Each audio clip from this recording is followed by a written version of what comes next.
భారత రాజకీయ ధృవతార మన ప్రియతమ నేత నారా చంద్రబాబు నాయుడు గారికి నిందలు అపనిందలు దాడులు ఎదురుదాడుల మధ్య ఎదిగి యువగలమై నవగలమై జనబలంతో సాగుతున్న మన నేత యువనేత నారా లోకేష్ గారికి వేదికపై ఉన్నటువంటి అతిరథ మహారథులకు సభా ప్రాంగణంలో ఉన్నటువంటి అతిథులకు గ్రామాల నుంచి గడపల నుంచి తండాల నుంచి తాలూకాల నుంచి హైవేల నుంచి బైపాసుల నుంచి వివిధ రాష్ట్రాల నుంచి వివిధ దేశాల నుంచి పసుపు జెండాలతో పయనమై వచ్చినటువంటి తెలుగుదేశం పార్టీ కుటుంబ సభ్యులకు పత్రికా విలేకరులకు మీడియా ప్రతినిధులకు సోషల్ మీడియా సోదరులకు నమస్కారాలు.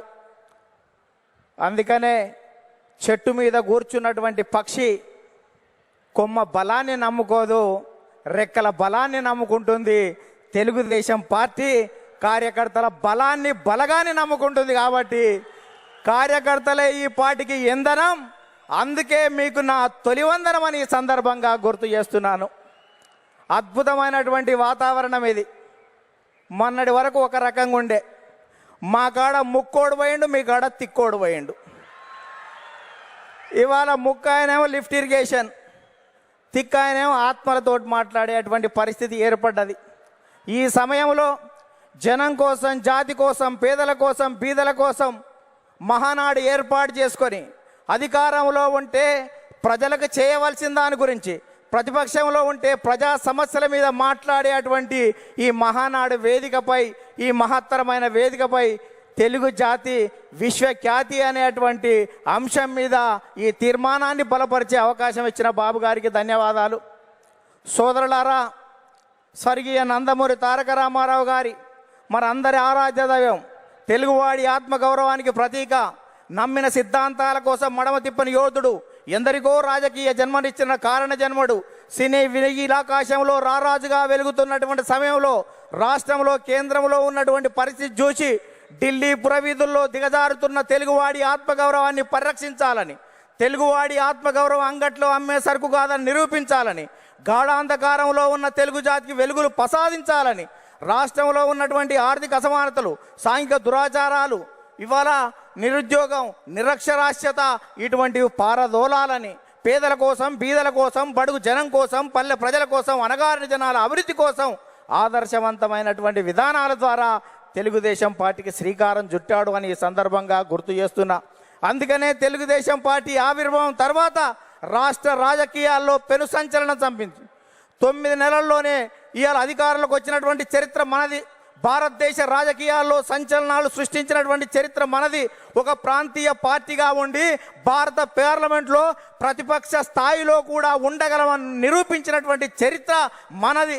భారత ప్రధానమంత్రులు, రాష్ట్రపతుల ఎన్నికలో కూడా ప్రధానమైన భూమిక పోషించినటువంటి చరిత్ర తెలుగుదేశం పార్టీ. అందుకనే తెలుగుదేశం పార్టీ ఆవిర్భావం తర్వాత గ్రామాలకు మౌలిక సౌకర్యాలు అందాయి, ప్రజలకు సంక్షేమ ఫలాలు అందాయి, ప్రజలకు రాజకీయ చైతన్యం వచ్చింది, బలహీన వర్గాలకు రాజకీయ జీవితం వచ్చింది అని ఈ సందర్భంగా గుర్తు చేస్తున్నా. సామాజిక మార్పులకు స్వాగతం పలికాం, ఆర్థిక అభివృద్ధికి అందలం వేశాం, నిమ్న జాతుల ఉద్ధరణ కోసం, బడుగు జనోద్ధరణ కోసం బాటలు వేశాము అని ఈ సందర్భంగా గుర్తు చేస్తున్నాను. అందుకనే గతంలో రాజకీయాలు భూస్వాములు, ఆసాములు, జమీందారులు, జాగీర్దారులు, దేశ్ముఖులు, దేశ్ పాండేల కబంధ హస్తాలలో ఉన్నటువంటి రాజకీయాన్ని గరీబోళ్ళ ముంద ఉంచినటువంటి చరిత్ర తెలుగుదేశం పార్టీది. కమ్మరి, కుమ్మరి, జాగలి, మంగలి, ఎరకలి, మాల, మాదిగ, వడ్డెర, బలిజ, లంబాడ, కోయ, ముదిరాజ, పెరిక, మేరు, కాపు, వైశ్య, యాదవ, నేత, గీత, కార్మిక, కర్షక, బడుగు బలహీన వర్గాల బిడ్డల చేతులకు ఈ రాజకీయ అవకాశాన్ని తీసుకొచ్చినటువంటి చరిత్ర తెలుగుదేశం పార్టీది అని సందర్భంగా గుర్తు చేస్తున్నా.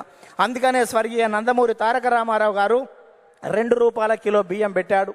ఆ రోజు ఉన్నటువంటి తినేవాడికి తిండి, ఉండడానికి ఇల్లు, కట్టుకోవడానికి బట్టలు ఉండాలని 2 రూపాయల కిలో బియ్యం పెడితే 30 సంవత్సరాల క్రితం, 40 సంవత్సరాల క్రితం తెలుగుదేశం పార్టీ పెడితే ఈ దేశంలో ఆహార భద్రతా చట్టం మనం పెట్టిన దానికి 20 సంవత్సరాల తర్వాత ఆహార భద్రత చట్టం వచ్చింది. అంటే తెలుగుదేశం పార్టీ ఒక నిర్ణయం చేస్తే ఈ దేశం వివిధ రాష్ట్రాలు 20 సంవత్సరాల తర్వాత ముందు చూపుతోటి చేస్తున్నటువంటి పరిస్థితి ఉంది. మనం మహిళలకు ఆస్తి హక్కు 30 సంవత్సరాల క్రితం ఇస్తే భారత పార్లమెంటులో మనం నిబంధన పెట్టిన తర్వాత 15-20 సంవత్సరాల తర్వాత కూడా భారత పార్లమెంట్లో పెట్టేటువంటి పరిస్థితి ఉంది. అందుకనే ఈ దేశంలో ప్రతి చట్టం కూడా తెలుగుదేశం పార్టీ ముందు చూపుతోటి విజన్ 20 తోటి ముందుకు పోతున్నటువంటి పరిస్థితి ఉంది. అందుకనే స్వర్గీయ నందమూరి తారక రామారావు గారు తర్వాత మన ప్రియతమ నేత నారా చంద్రబాబు నాయుడు గారు అధికారంలోకి వచ్చిన తర్వాత రామన్న రూపుదిద్దినటువంటి ఈ పార్టీని చంద్రన్న తీర్చిదిద్దాడు. అందుకనే విద్యకు ప్రాధాన్యత ఇవ్వాలనే ఉద్దేశంతో ఇవాళ సమైక్య రాష్ట్రంలో 23,000 పాఠశాలలు, 1,047 ఉర్దూ పాఠశాలలు, 40 రెసిడెన్షియల్ పాఠశాలలు, 4,352 అప్పర్ ప్రైమరీ స్కూళ్ళు, 906 ప్రైవేట్ జూనియర్ కళాశాలలు, 362 ప్రభుత్వ జూనియర్ కళాశాలలు, 131 ఇన్సెంటివ్ జూనియర్ కళాశాలలు, 1,295 డిగ్రీ కళాశాలలు, 275 బీఈడి, 276 ఎంసీఏ, 206 ఎంబీఏ, 188 ఇంజనీరింగ్ కాలేజీలు, ఇవాళ 26 మెడికల్ కాలేజీలు, 24 ఫిజియోథెరపీ కాలేజీలు ఏర్పాటు చేసి, 31 నర్సింగ్ కాలేజీలు ఏర్పాటు చేసి, 31 ఫార్మసీ కాలేజీలు ఏర్పాటు చేసి ఇవాళ 1,60,000 టీచర్ పోస్టు భర్తీలు చేసి, 60,000 విద్యా వాలంటీర్ల నియామకం చేసి, కిలోమీటర్కి ఒక ప్రాథమిక పాఠశాల, 3 కిలోమీటర్లకు ఒక ఉన్నత పాఠశాల, మండలానికి ఒక జూనియర్ కళాశాల, రెవెన్యూ డివిజన్కి ఒక ఇంజనీరింగ్ కళాశాల, జిల్లాకు ఒక మెడికల్ కాలేజీ ఏర్పాటు చేసి 17% అక్షర శాతాన్ని పెంచి ప్రపంచవ్యాప్తంగా వస్తున్న